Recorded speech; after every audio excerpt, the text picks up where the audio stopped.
Monsieur Chataignier, vous êtes président de l'association Yaroslavna, une association d'amitié franco-ukrainienne. C'est terrible ce qui se passe actuellement en Ukraine. Je crois que vous avez de la famille là-bas.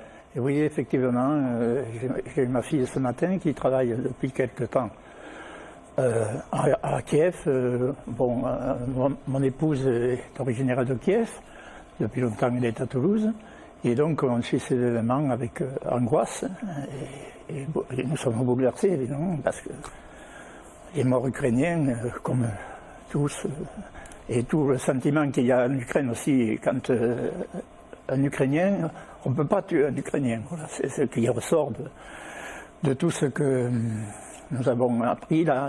Et ma fille donc est là-bas et bon, elle a passé une nuit, elle nous disait, dans le bruit des bombes lacrymogènes, des tirs même, et puis aussi les manifestants qui lancent des fusées d'artifice aussi sur la police, voilà.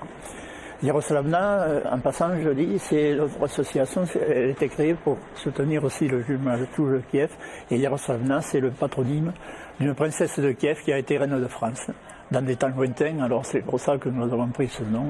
Notre association existe depuis pratiquement la fin de l'Union soviétique et l'indépendance de l'Ukraine.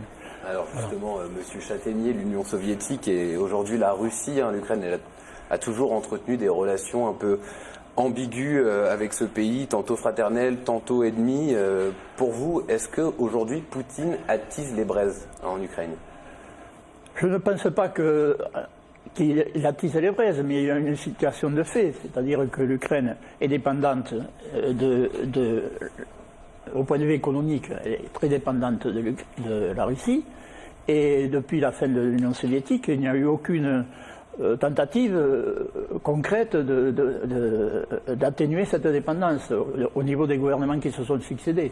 Et donc, par exemple, pour le gaz, s'ils coupent le gaz, dans la mesure où ils ne le payeraient pas, vous savez, les pipelines, les gazoducs qui vont aller en Europe passent par l'Ukraine, et donc il est facile, il y a déjà des crises, de couper le gaz pour les Ukrainiens. Et comme tout dépend du gaz au point de vue énergie, au point de vue des usines, au point de vue du chauffage des maisons aussi, parce que là-bas c'est tout un chauffage urbain. Voilà, c'est un exemple. Après, il y a quand même une certaine osmose aussi entre les économies, les oligarques qui ont pris le pouvoir, parce que sur les ruines de l'Union soviétique qui se sont servis, ils ont des relations très fortes avec les oligarques russes, avec l'économie. Alors aussi, il y a le fait que l'Ukraine, il y a quand même eu toujours, notamment dans la partie centrale et la partie est de l'Ukraine, quand même pas une domination, mais une habitude quand même que les Russes soient beaucoup plus nombreux et que les familles soient les familles mixtes ukrainiennes, comme des Ukrainiens aussi ont beaucoup vécu et encore en Russie et à l'époque de l'Union soviétique. Vous savez, Khrouchtchev par exemple, il était ukrainien. Vous voyez.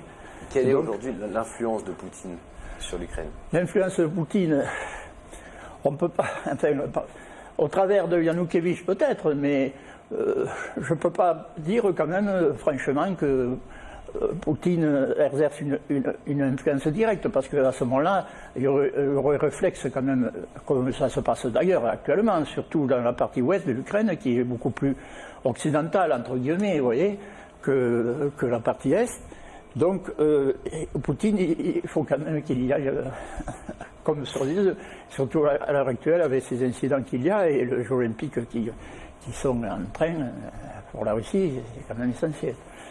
Maintenant, évidemment, c'est l'Europe qui aussi n'a pas fait tout ce qu'il aurait fallu pour qu'après la fin de l'Union soviétique, l'Ukraine soit aidée beaucoup plus dans le sens démocratique. Juste rapidement, Toulouse et Kiev sont jumelés depuis 1975. Oui. Il y a eu beaucoup d'événements qui sont passés en commun. Est-ce que vous, rapidement?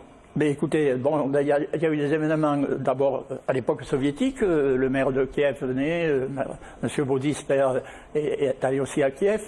Et donc après la fin de l'Union soviétique, la mairie de Toulouse a aidé au point de vue à des réalisations administratives avec la mairie de Kiev, de façon à les mettre, disons, au courant des méthodes administratives d'une gestion moderne, et même des secrétaires généraux adjoints de la mairie de Toulouse ont passé de longs mois. Il y a eu aussi des rencontres et des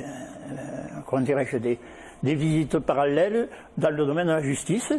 Des juges de Kiev sont venus et des juges de Toulouse ont été à Kiev. Et ça a permis aussi l'installation d'une cour d'appel à Kiev, par exemple, que c'était pas dans les normes soviétiques, les cours d'appel, ça n'existait pas, voilà. C'est un exemple. Et enfin, la justice, bon, elle est ce qu'elle est, bien sûr, maintenant, mais il y a les pressions aussi et tout. Et alors, évidemment, c'est certainement loin d'être parfait, la justice, on peut se rendre compte. Voilà. Merci beaucoup, Monsieur Chataignier.